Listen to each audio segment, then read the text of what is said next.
What's going on, guys? Killer6 back with the legendary item guide on the grease trap. In this video, I'll cover how to get it, break down how the weapon works, and cover some of the other things that you should be on the lookout for with this weapon. So let's get right into it. The grease trap is a legendary pistol manufactured by Malawan, and the red text reads extremely flammable. The red text is obviously a reference to how grease fires can be very, very dangerous. This gun's special ability is that you can swap the firing mode into hot grease mode, and that will shoot out 3 to 7 projectiles that deal non-elemental splash damage and grease, which is a debuff, on enemies that last for 5 seconds. Greased enemies take non-elemental damage over time and are guaranteed to be ignited. When greased enemies take damage from the fire starter firing mode, which you just swap back to the main firing mode, a large explosion will trigger that deals incendiary splash damage. The grease trap can drop from one of 3 enemies in the Cartels event: Joey Ultraviolet, the Roaster, or the Tenderizer. To farm this gun, you will need to enable the Cartels event. To do that, on your main screen, hit play, then scroll down and enable events, and then go until you see the Cartels event has been enabled. Next, you need to speak to Maurice in Sanctuary. He's the Sauron that lives in the little room across the way from Tanis's lab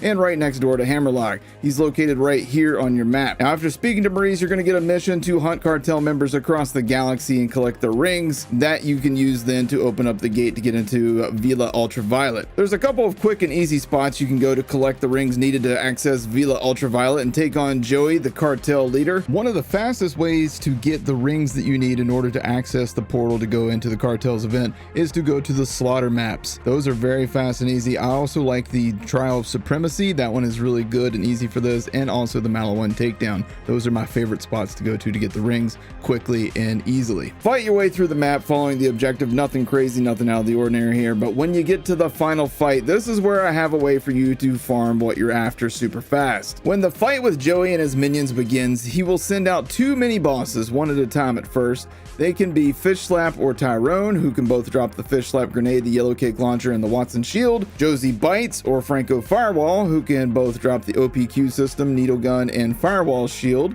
Roaster or the Tenderizer, who can both drop the no pew pew, iceberger, and grease trap. So depending on which items you're after, you're going to want a certain pair of mini bosses to spawn here. Luckily, if you don't get the pair that you want, then you can literally save and quit to reload the area so you can get a brand new set of mini bosses. But here's where the second part of the farming trick comes in. After killing the mini bosses, leave Joey alive. You can now either let Joey kill you, or if you want to save cash in the game, then you can just fast travel back to the start of the map.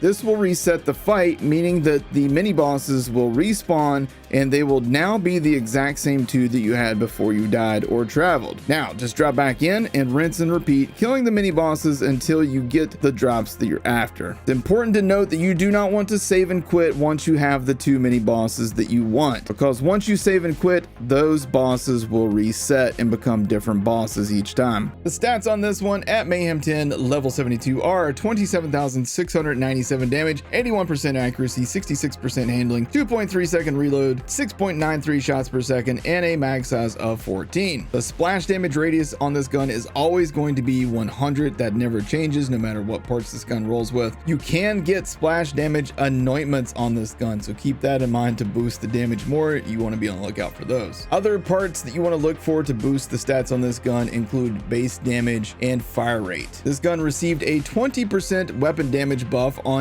June 24th, 2021 with the release of the Cartels as a permanent ongoing event, and it makes it easier now to grease enemies than before. This gun lends itself really well to team play, especially if one of the players keeps their gun on grease mode and another player keeps their gun on fire mode. You can decimate the entire world.